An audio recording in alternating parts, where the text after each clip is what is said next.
Sir, தேர்தலை மனசுல வச்சுதான் வந்துட்டு மகளிர் உரிமை தொகை விரிவாக்கம் பண்ணியிருக்கிறதா எடப்பாடி சொல்லியிருக்காரு. இதை எப்படி பார்க்குறீங்க? தேர்தல் வருவதனால் விடுபட்டவர்களுக்கு மகளிர் உரிமை தொகை வழங்குகிறீர்களா என செய்தியாளர் எழுப்பிய கேள்விக்கு அமைச்சர் சேகர் பாபு பதிலளித்துள்ளார். வருகின்றார் எங்கள் துறையுடைய உறுப்பினர் செயலாளர் அன்பிற்கினிய பிரகாஷ் அவர்கள் வருகின்றார். அதேபோல் சென்னை மாநகர பணி என்பதால் நம்முடைய மாநகரத்துடைய ஆணையாளர் குமரகுருவன் அவர்கள், மாநகர மேயர், அதேபோல் RDC ரவி போன்றவர்கள் உடனிருந்து ஒத்துழைத்து அனைவரும் ஒரு சேர இந்த பணிகளை மக்கள் பயன்பாட்டிற்கு குறித்த காலத்தில் கொண்டு வருவதற்குண்டான அழுத்தத்தை தந்து கொண்டிருக்கின்றோம்.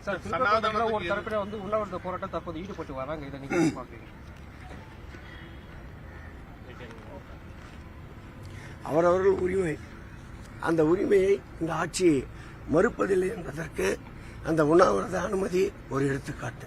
சனாதனத்துக்கு எதிரான மாநிலமாக தமிழகம் இருந்து வருகிறதுன்னு மத்திய அமைச்சர் பார்லிமெண்ட் சொல்லியிருக்காரு. அதை எப்படி பாக்குறீங்க சார்? நான் ஏற்கனவே பல தடவை அந்த பதில சொல்லிட்டேன். நீங்க அரைச்சமாவே அரைக்க வேணாம், புதுசா ஏதாவது கேளுங்க. சார், தேர்தலை மனசுல வச்சுதான் வந்துட்டு மகளிர் உரிமை தொகை விரிவாக்கம் பண்ணியிருக்கிறதா எடப்பாடி சொல்லியிருக்காரு. இதை எப்படி பார்க்குறீங்க? அவர் தேர்தலை மனதில் வச்சுக்கினேன். அவர் ஆட்சி காலத்துல இந்த மாதிரி திட்டம்லாம் கொண்டு வந்துடலாம்ல. இப்ப 1500 சொல்லியிருக்காருல்ல, அவர் எப்படி சரி.